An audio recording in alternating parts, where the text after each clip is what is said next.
recognize my friend and my classmate and soon-to-be departing member of Congress from the great state of Florida, Mr. Dennis Ross, for an opening statement. Thank you, Mr. Chairman, and I thank you for holding this hearing today. A little over a year ago, Hurricanes Irma and Maria hit the United States, combined with Hurricane Harvey and the fires in California. These back-to-back disasters were unprecedented. In fact, a year ago, I had the opportunity that I would challenge my colleagues to do also, and that's to join NOAA in a hurricane hunter and fly through a storm. I spent 4 hours in the middle of a Category 5 Hurricane Irma, and I learned very much how devastating and destructive these natural disasters can be, and I also learned how to strengthen my faith. The committee is meeting today to review the 2017 hurricane season, and more importantly at this stage to discuss how Federal agencies are applying lessons learned so our country is better prepared for major natural disasters in the future. FEMA estimates that nearly 10% of the entire U.S. population was affected by the storms last year, and the agency approved more than 1.6 million applications for assistance, including more than 777,000 applications in my home state of Florida. Over the past year, Federal officials, territories, state and local governments, and countless nonprofits have endeavored to repair roads, remove debris, restore power, and rebuild communities.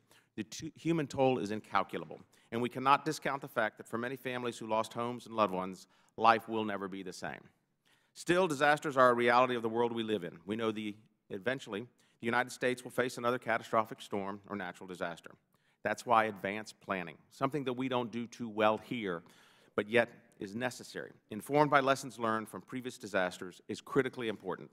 Disaster response and recovery programs can be complicated. In many cases, there are no easy solutions. Some challenges, such as providing housing to disaster survivors, continue to recur because natural disasters tend to affect the local housing supply. But FEMA has a wealth of knowledge to draw on as it continues to implement much-needed reforms. This committee, Congress in general, GAO, and various industry and oversight groups have made numerous observations and recommendations about how to improve Federal disaster response and recovery. FEMA itself issued an after-action report earlier this summer. The hearing today will provide an opportunity to discuss some of these potential reforms. One of the primary issues the agency has faced for many years, though, is staffing. Quite simply, FEMA's past and present leadership has not taken adequate steps to address a systemic lack of appropriately trained and qualified staff.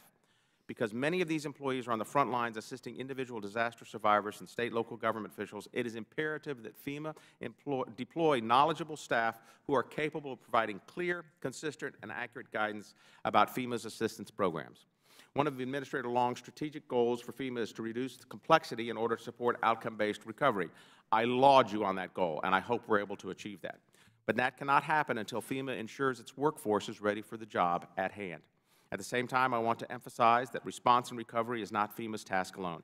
In our Federalist system of government, the Federal bureaucracy cannot and should not run disaster response and recovery single-handedly. States, territories, and local governments need to have their own plans in place and take steps to prepare their communities.